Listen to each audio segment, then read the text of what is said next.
জমি নিয়ে বিরোধ, স্কুলের প্রধান শিক্ষিকাকে কুপিয়ে হত্যা। এক বাথরুমে স্ত্রী সহ 5 ঘন্টা লুকিয়েছিলেন ওবায়দুল কাদের। ফ্যাসিবাদ তাড়াতে পারলেও জনগণ এখনো গণতন্ত্রের নাগালের বাইরে, বলছেন গয়েশ্বর।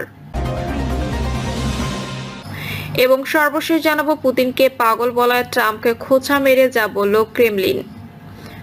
শুনছিলেন সংবাদ শিরোনাম, এবারে বিস্তারিত। জমি নিয়ে বিরোধ, স্কুলের প্রধান শিক্ষিকাকে কুপিয়ে হত্যা। মৌলভীবাজারের কমলগঞ্জে জমি সংক্রান্ত পূর্ববিরোধের জের ধরে দুপক্ষের সংঘর্ষে রোজিনা বেগম নামে এক নারী শিক্ষিকাকে কুপিয়ে হত্যার অভিযোগ পাওয়া গেছে। এ ঘটনায় 3 জন আহত হয়েছেন। নিহত রোজিনা বেগম স্থানীয় নবদূত পাঠশালা কেজি স্কুলের প্রধান শিক্ষক। নিহত নারী একই এলাকায় মৃত নিজাম মিয়ার মেয়ে। আহতরা বলেন, ধলাইরপাড় এলাকায় মৃত চেরাগ মিয়ার ছেলে জালাল মিয়া, ভাসানীগাঁও গ্রামের মৃত নিজাম উদ্দিনের ছেলে হারুন মিয়া, তার স্ত্রী নুরুন্নাহার লুবনা, আব্দুর রহিমের ছেলে রেজাউল আহমেদ সাগর ও সাগরের মামা আজগর মিয়া। কমলগঞ্জ থানার ওসি সৈয়দ ইফতেখার হোসেন বলেন, এই ঘটনার সঙ্গে জড়িত 3 জনকে আটক করা হয়েছে। এ বিষয়ে মামলা প্রক্রিয়াধীন। মাধবপুর ইউনিয়ন পরিষদের স্থানীয় ইউপি সদস্য মোতায়ের আলী বিষয়টি নিশ্চিত করে বলেন, রোজিনা বেগম স্থানীয় একটি কেজি স্কুলের প্রধান শিক্ষকের দায়িত্বে ছিলেন। স্থানীয় ও নিহতের পরিবার সূত্রে জানা যায়, ভাসানীগাঁও গ্রামে আদালতে নিষেধাজ্ঞা থাকার পরও সোমবার সকালে ফেকু মেশিন দিয়ে কৃষি জমির মাটি কাটাচ্ছিলেন স্থানীয় আব্দুর রহিম। খবর পেয়ে জালাল মিয়া মাটি কাটে বাধা দেন। পরে আব্দুর রহিমের ছেলে সাগর, তার মামা আজগর মিয়া ও মনির মিয়া সহ কয়েকজনকে দেশীয় অস্ত্র নিয়ে হামলা চালান। হামলায় জালাল আহমেদের পায়ের রগ কাটা পড়ে। কুপিয়ে রক্তাক্ত করা হয় রোজিনা বেগমকে। পরে স্থানীয়রা আহতদের দ্রুত উদ্ধার করে কমলগঞ্জ উপজেলা স্বাস্থ্য কমপ্লেক্সে নিয়ে গেলে কর্তব্যরত চিকিৎসক রোজিনাকে মৃত ঘোষণা করেন। আহতদের মৌলভীবাজার সদর হাসপাতালে প্রেরণ করা হয় বলে জানা গেছে। এক বাথরুমে স্ত্রী সহ 5 ঘন্টা লুকিয়েছিলেন ওবায়দুল কাদের। ছাত্র জনতার গণঅভ্যুত্থানের মুখে গত বছরের 5ই আগস্ট ক্ষমতাচ্যুত হয় আওয়ামী লীগ সরকার। সাবেক স্বৈরশাসক শেখ হাসিনা তার নেতাকর্মীদের ফেলে পরিবারের লোকজনদের নিয়ে পালিয়ে যান ভারতে। ক্ষমতায় থাকাকালে যেসব কেন্দ্রীয় প্রভাবশালী নেতা বক্তৃতা বিবৃতি দিয়ে মাঠ কাঁপিয়েছেন, তাদেরকে দলের দুঃসময়ে পাশে পাননি আওয়ামী লীগ নেতাকর্মীরা।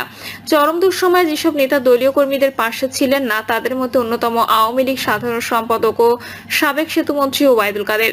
গণঅভ্যুত্থানের দীর্ঘ সময় কেটে গেলেও তিনি টু শব্দটি পর্যন্ত করেননি, ছিলেন আড়ালে।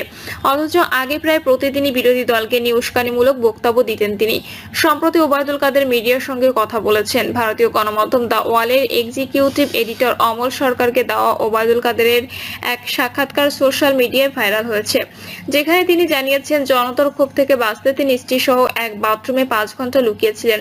5ই আগস্টের পর কতদিন দেশে ছিলেন এবং পরে কিভাবে পালিয়েছেন সেটিও বেরিয়ে এসেছে ওই সাক্ষাৎকারে। ওই ভিডিওতেও ওবায়দুল কাদের 5ই আগস্টের উত্তাল দিনের কথা জানিয়ে বলেন, সংসদ এলাকায় আমার নিজের বাসাকে এড়িয়ে পার্শ্ববর্তী আরেকটি বাসায় আশ্রয় নিয়েছিলাম। তখন চারদিক থেকে মিছিল আসছিল। এটা আসলে ছিল প্রধানমন্ত্রীর গণভবন কেন্দ্রিক। আমি যে বাসাটায় ছিলাম, তারা সে বাসাতেও হামলা করে। তারা জানতো না যে সেখানে আমি আছি। ওবায়দুল কাদেরের ভাষ্য, আমি আমার স্ত্রী সহ বাথরুমে লুকিয়েছিলাম।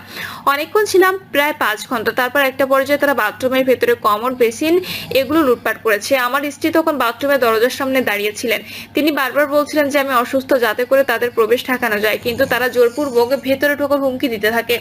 বাথরুমে কি আছে তা লুট করতে চায়। এই অবস্থায় আমার স্ত্রী আমাকে জিজ্ঞাসা করে কি করব। আমি বললাম, দরজা খুলে দাও। ওবায়দুল কাদেরের ভাষায় এরপর 7-8 জন যুবক ভেতরে ঢোকে এবং তারা অত্যন্ত আক্রমণাত্মক ভঙ্গিতে আচরণ করতে থাকে। হঠাৎ তারা আমার দিকে তাকিয়ে বলে, নেতৃত্ব চলে গেলেন, আপনি যাননি কেন? আমি তখন কিছু বলতে যাচ্ছিলাম, কিন্তু এর মাঝেই তারা আচরণ পাল্টে ফেলে। কেউ একজন বলে, আপনার ছবি তুলবো। তারপর শুরু হয় ছবি তোলা। কেউ কেউ সেলফিও নেয়। ধারণা করি এদের মধ্যে অনেকেই আমাকে চিনত। তিনি জানান, ঠিক কী কারণে প্রথমে তাদের মধ্যে এত আক্রমণাত্মক মনোভাব ছিল আর কেন হঠাৎ করে সেই আচরণ শীতল হয়ে গেল, তা তিনি বুঝে উঠতে পারেননি। আচমকাই তারা ঠান্ডা মাথায় কথা বলা শুরু করে। তাদের মধ্যে একটা গ্রুপ তখন চাইছিল তাকে রাস্তায় নামিয়ে সেনাবাহিনীর হাতে তুলে দিতে। আবার কেউ কেউ চেয়েছিল জনতার হাতে তুলে দিতে। এই পরিস্থিতি তার মনে গভীর চাপ ও মানসিক ভাঙন সৃষ্টি করে। এরপর তারা তাকে একটি শার্ট, লাল পতাকা সংবলিত ব্যাজ এবং মুখে কালো মাস্ক পরিয়ে সংসদ এলাকা থেকে গণভবন অভিমুখে বড় রাস্তায় হাঁটিয়ে নিয়ে যায়।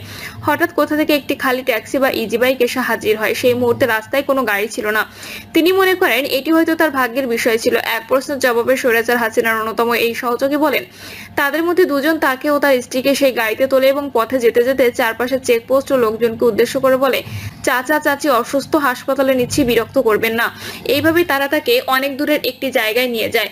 তিনি বলেন, ভাবতে পারেনি যে তারা কয়েক মিনিট আগে বাথরুমে জোর করে ঢুকেছিল, তারাই আমাকে এভাবে রক্ষা করবে। সেদিন বেঁচে যাওয়া ছিল একেবারে অপ্রত্যাশিত, এটা ছিল পরম সৌভাগ্যের ব্যাপার, এটাই সবচেয়ে গুরুত্বপূর্ণ। তবে সেখান থেকে পালিয়ে গেলেও পরবর্তী 3 মাস দেশেই ছিলেন ওবায়দুল কাদের। ফন্দি আর ছিলেন দেশের শ্রমিক অসন্তোষ ও বিক্ষোভকে কাজে লাগিয়ে আবারও রাজনীতিতে সক্রিয় হওয়া। ফ্যাসিবাদ তাড়াতে পারলে জনগণ এখনো গণতন্ত্রের নাগালের বাইরে, বলছেন গয়েশ্বর। স্বৈরাচার পালিয়ে গেলে ও দেশে এখনো গণতন্ত্র প্রতিষ্ঠিত হয়নি বলে মন্তব্য করেছেন বিএনপির স্থায়ী কমিটির সদস্য গয়েশ্বর চন্দ্র রায়। তিনি বলেন, দেশে গণতন্ত্র প্রতিষ্ঠায় নির্বাচন গুরুত্বপূর্ণ। গয়েশ্বর বলেন, ফ্যাসিবাদ তাড়াতে পারলেও জনগণ এখনো গণতন্ত্রের নাগালের বাইরে। বিএনপি এখনো গণতন্ত্রের লড়াইয়ে আছে, জনগণের ভোটাধিকার প্রতিষ্ঠার মাধ্যমে তা প্রতিষ্ঠা করা হবে। তিনি আরো বলেন, গণতন্ত্র এখনো আলোর মুখ দেখেনি। গণতন্ত্রের লড়াইয়ে বিগত দিনে খালেদা জিয়ার বিরুদ্ধে অনেক মিথ্যা মামলা করা হয়েছিল, তাকে হত্যা চেষ্টাও করা হয়, তারপরও তিনি ফ্যাসিবাদের বিরুদ্ধে লড়াই করেন। ভারপ্রাপ্ত চেয়ারম্যান তারেক রহমান দেশের বাইরে থাকলেও সবসময় নেতাকর্মী ও জনগণের পাশে থেকেছেন। তিনি পুরো জাতিকে ঐক্যবদ্ধ রেখেছেন। ছাত্র জনতার আন্দোলনেও সহযোগিতা করেছেন বিএনপি। গয়েশ্বর বলেন, 17 বছর দেশে সুষ্ঠু ভোটের মাধ্যমে জনগণের ভোটাধিকার প্রতিষ্ঠায় বিএনপি আন্দোলন সংগ্রাম করেছে। জুলাই আন্দোলনে ছাত্রদের পাশাপাশি বিএনপির ভূমিকার কথাও তুলে ধরেন তিনি। পুতিনকে পাগল বলায় ট্রাম্পকে খোঁচা মেরে যা বলল ক্রেমলিন। সম্প্রতি ইউক্রেনের রুশ হামলা নিয়ে পুতিনকে পাগল বলে কটাক্ষ করেন মার্কিন প্রেসিডেন্ট ডোনাল্ড ট্রাম্প। তবে তার এই প্রতিক্রিয়াকে আবেগের মাথারিক্ত প্রতিক্রিয়া বলে খোঁচা দিয়েছে ক্রেমলিন। ক্রেমলিন মুখপাত্র দিমিত্রি পেসকভ মস্কোতে সাংবাদিকদের জানিয়েছেন, ইউক্রেনের সর্বশেষ রুশ বিমান হামলা নিয়ে মার্কিন প্রেসিডেন্ট ডোনাল্ড ট্রাম্পের প্রতিক্রিয়া মাত্রাতিরিক্ত আবেগের ফল।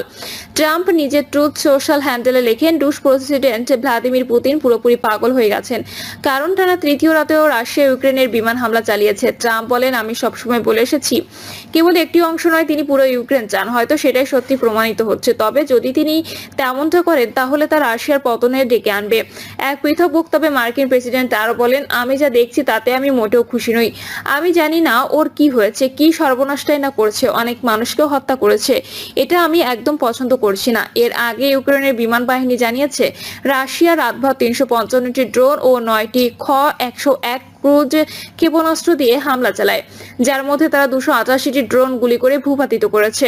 এদিকে ট্রাম্পের বক্তব্য প্রসঙ্গে রুশ প্রেসিডেন্টের মুখপাত্র দিমিত্রি পেসকভ বলেন, এটা নিঃসন্দেহে একটি গুরুত্বপূর্ণ মুহূর্ত এবং এটা সবার আবেগঘন প্রতিক্রিয়ার সঙ্গে সম্পর্কিত।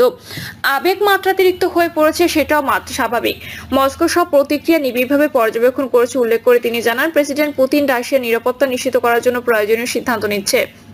এ সময় রাশিয়া ও ইউক্রেনের মধ্যে প্রত্যক্ষ আলোচনা শুরু হওয়াটাকে একটি অত্যন্ত গুরুত্বপূর্ণ অর্জন হিসেবে দেখা হচ্ছে উল্লেখ করে পেসকভ বলেন, এই আলোচনা আয়োজনের ক্ষেত্রে যুক্তরাষ্ট্র বিশেষ ভূমিকা পালন করেছে। তার ভাষায়, এই আলোচনার প্রক্রিয়া শুরু করতে সহায়তা করার জন্য আমরা সত্যিই কৃতজ্ঞ, যুক্তরাষ্ট্রের প্রতি এবং ব্যক্তিগতভাবে প্রেসিডেন্ট ট্রাম্পের প্রতিও।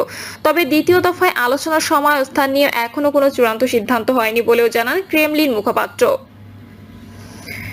প্রিয় দর্শক, এই ছিল এখনকার সর্বশেষ সংবাদ। আপডেট সব সংবাদ পেতে চ্যানেলটি সাবস্ক্রাইব করে বেল আইকনটি ক্লিক করে রাখুন।